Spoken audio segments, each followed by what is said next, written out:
ce document sur un phénomène. Regardez cet homme, ici photographié dans un cadre officiel après son élection, il y a 4 ans en Uruguay. Il s'appelle José Mujica et il est sans aucun doute le président de la République le plus modeste du monde. Il refuse d'habiter dans les palais, il a même vendu l'une des résidences présidentielles. Il met un point d'honneur à vivre comme un retraité ordinaire, dans sa ferme, pour afficher son opposition à la société de consommation. Nos envoyés spéciaux, Maryse Burgot et Laurent Desbois, l'ont rencontré. Voici leur reportage. La maison est tellement modeste qu'on se pince pour y croire. Et les vêtements du chef de l'État sont assez peu protocolaires. Ce matin-là, José Mujica, 78 ans, président de la République de l'Uruguay, nous reçoit chez lui en vieux survêtement. Ça fait 28 ans que je vis là. Élu à la présidence en 2009, José Mujica n'a rien changé à son mode de vie. Comme autrefois, il boit le maté, cette infusion d'herbe très populaire en Uruguay. Et comme autrefois, il rentre chez lui tous les soirs, dans sa ferme. Il y a bien une maison pour le président avec un parc et tout ce qui va avec. Insupportable. Si tu veux une tasse de thé, il faut marcher 200 mètres. En Uruguay, le président reçoit un salaire mensuel de 9 000 €. Mujica n'en accepte que 1 000. Le reste est reversé à l'État.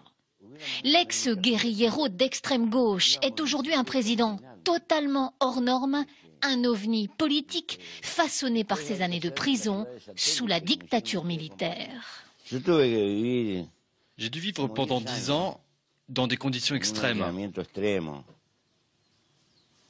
Et quand la nuit, j'avais un matelas pour dormir, c'était comme avoir gagné à la loterie. Alors j'ai appris à vivre avec rien. Je ne fais pas l'apologie de la pauvreté. C'est plutôt l'apologie d'une vie avec seulement ce qui est nécessaire. Chez les Mujica, pas de personnel de maison, la première dame se charge de la cuisine. Le racetisme n'est pas une façade. Ils prônent aujourd'hui tous les deux un socialisme matiné d'économie de marché et ils sont d'accord sur la place du couple présidentiel. Il y a eu des femmes de présidents qui ont joué ce rôle de première dame, mais moi je travaille, j'ai été élue sénatrice.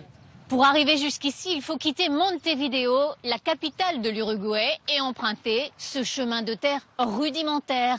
Entre deux obligations présidentielles, Mujica donne volontiers un coup de main à ses voisins cultivateurs. Seul indice de la présence ici du chef de l'État, ces 2 officiers de sécurité.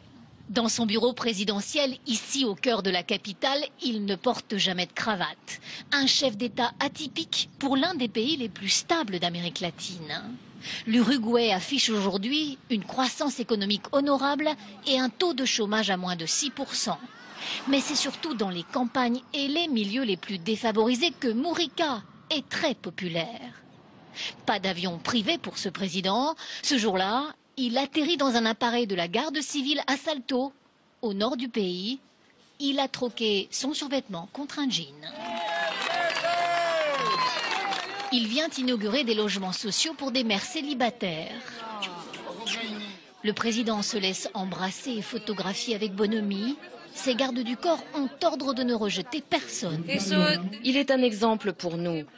Avant lui, personne ne reversait son salaire, c'était même plutôt le contraire. On avait le sentiment qu'on nous volait.